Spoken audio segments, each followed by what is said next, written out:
Presiden ke-7 Republik Indonesia Joko Widodo tiba di Lampung. Kedatangannya untuk menghadiri acara PSI. Jokowi tiba di Bandara Raden Inten II Lampung pada Jumat siang. Kedatangan Jokowi disambut kader PSI. Kunjungan ini menandai dimulainya safari politik Jokowi di Provinsi Lampung. Presiden ke-7 Republik Indonesia Jokowi rencananya akan berada di Lampung selama 3 hari. Selain menghadiri sejumlah agenda politik, Jokowi juga akan bertemu dengan tokoh masyarakat dan mengikuti kirab budaya.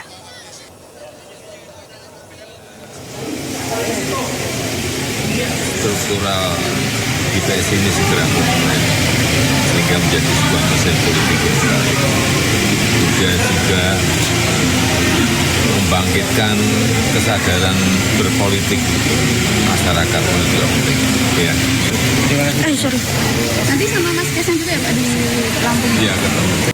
Ya, pemirsa, penasihat khusus Presiden bidang ketenagakerjaan dan kesejahteraan buruh, Said Iqbal juga sebelumnya menyebutkan ada 4 perusahaan berpotensi melakukan PHK massal untuk wilayah Jawa.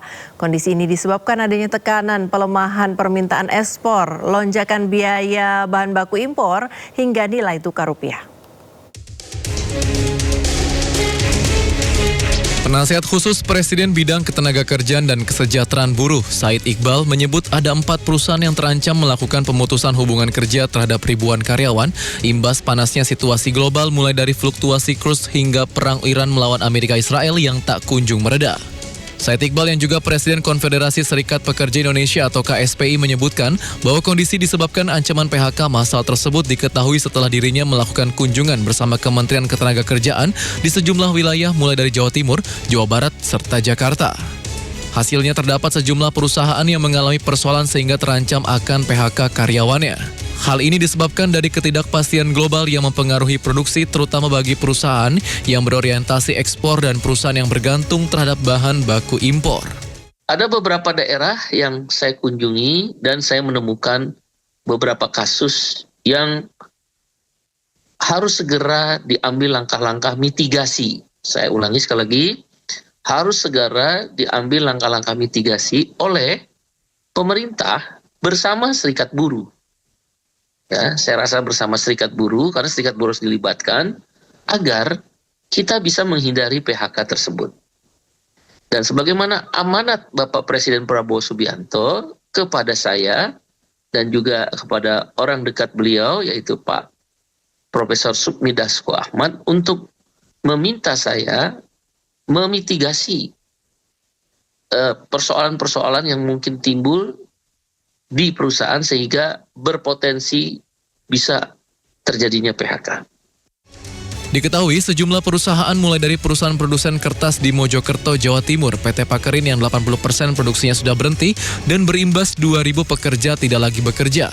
Kemudian perusahaan produsen sepatu di Bandung, Jawa Barat ada potensi ancaman PHK 4.000 karyawan akibat keterlambatan bahan baku untuk membuat sepatu Nike. Ketiga, perusahaan komponen otomotif di Pasuruan dan Mojokerto, Jawa Timur yang terancam PHK ribuan karyawannya. Dan terakhir, perusahaan garmen di Jakarta yakni PT Amos di mana sudah 4 bulan karyawannya tidak dibayar gaji hingga BPJS Kesehatan milik karyawan pun bermasalah.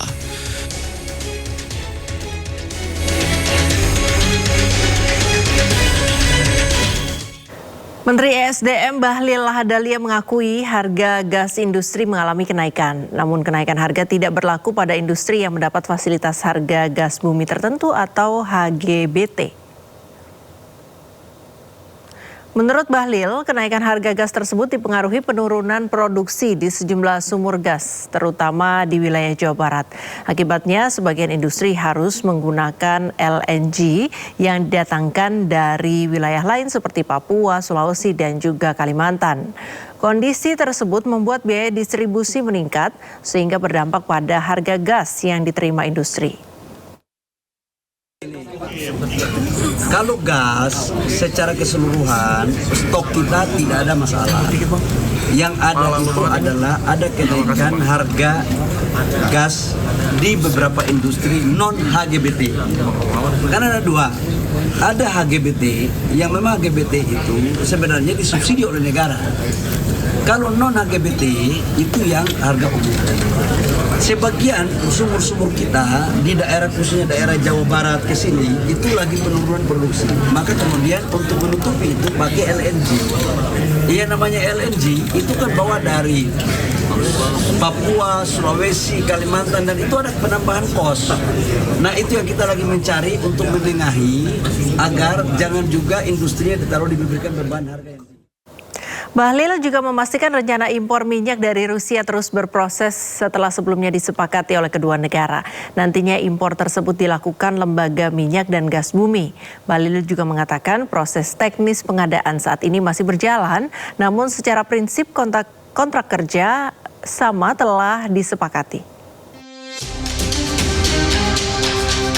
Menteri ESDM Bahlil Lahadalia memastikan skema pembelian minyak mentah dari Rusia tetap berjalan dan kontrak impor telah dilakukan oleh Lemigas atau Badan Layanan Umum di bawah Kementerian ESDM.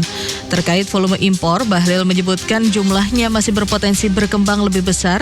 Meski demikian, dirinya belum menjelaskan lebih rinci, teknis maupun detail kesepakatan yang telah dibahas. Tapi yang saya tahu adalah kontrak sudah dilakukan oleh Lemigas, BLU daripada Kementerian ESDM.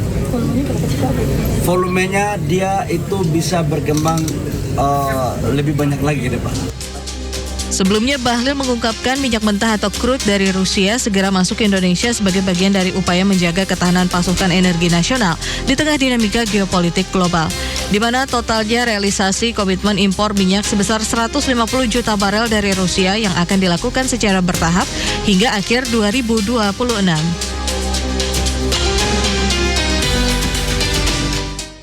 2 hari terakhir, solar subsidi malah sangat sulit didapatkan di sejumlah SPBU di Jawa Timur.